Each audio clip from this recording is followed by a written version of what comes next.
தமிழகம் முழுவதும் அதிமுக சார்பில் ஆர்ப்பாட்டம் நடைபெற்று வருகிறது. தஞ்சையில் நடைபெறும் ஆர்ப்பாட்டத்தில் அதிமுக பொதுச் செயலாளர் எடப்பாடி பழனிசாமி பங்கேற்று உரையாற்றி வருகிறார். அதை நேரலையில் காணலாம். அனைத்து கட்சி தலைவர் கூட்டத்தை கூட்டு காவல் நிதி பிரச்சனை பேச எதுவுமே காதுல போடல.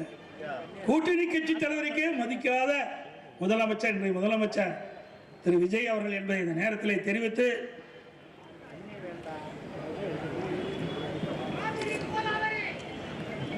அதே போல விவசாயிகள் உற்பத்தி செய்யப்பட்ட டெல்டா மாவட்டத்திலே நம்முடைய விவசாயிகள் உற்பத்தி செய்யப்பட்ட நெல்லை நேரடி நெல் கொள்முதலுக்கு கொண்டு விற்பனை கொண்டு வராங்க.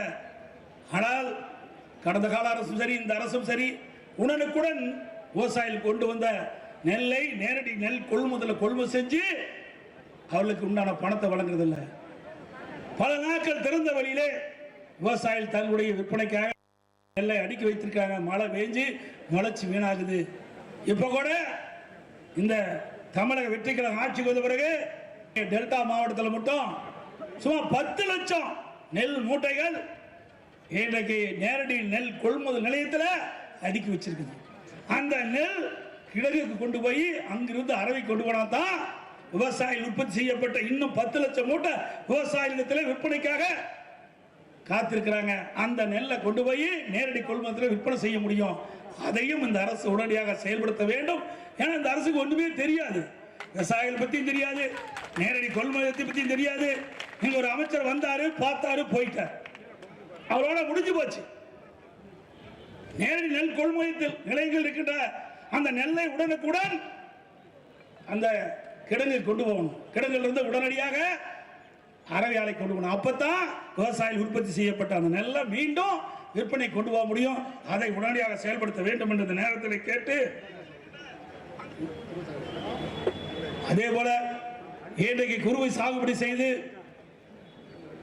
வறட்சி நிலத்தடி நீர் இல்லாம காய்ந்து போய் பாதிக்கப்பட்டிருந்த விவசாயிகளுக்கு உடனடியாக இந்த தமிழக வெற்றி கழக அரசு ஏக்கருக்கு 25,000 ரூபாய் நிவாரண உதவி வழங்க வேண்டும் என்ற கோரிக்கை வைத்து, அதே போல மேகதாது அந்த அணை கட்ட கர்நாடக அரசு முயற்சி செய்து கொண்டிருக்கிறது. அதை தடுத்துவதற்கு உண்டான முழு முயற்சியும் இந்த தமிழக வெற்றி கழக அரசு எடுக்க வேண்டும் என்று இந்த நேரத்தில் வற்புறுத்துகிறேன்.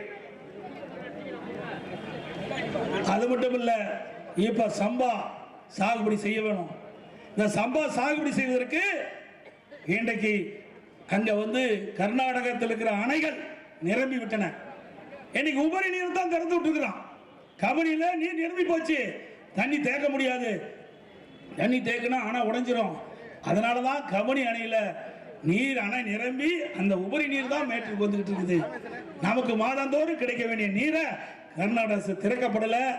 இனியாவது இந்த காவிரி நீர் ஒழுங்காற்றுக்குழு, காவிரி மேலாண்மை ஆணையம் அவர்கள் கொடுக்கப்பட்ட உத்தரவின் அடிப்படையில் தினந்தோறும் 12 டிஎம்சி தண்ணீரை திறக்க வேண்டும் என்று அறிவிப்பை கொடுத்திருக்கிறாங்க.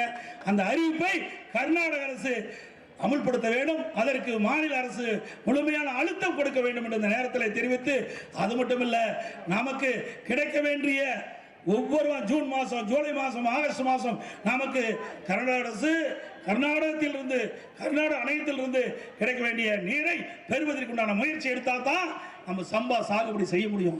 நீலாம் சம்பா சாகுபடி செய்ய முடியாது. அந்த அளவுக்கு நீர் குறைவாத்தான் இருக்குது. இப்போ மேட்டுவணையில் 80 அடி தான் இருக்குது. அந்த 80 அடி நீரை வைத்து நம்முடைய விவசாயிகள் சம்பா சாகுபடி செய்ய முடியாது. நமக்கு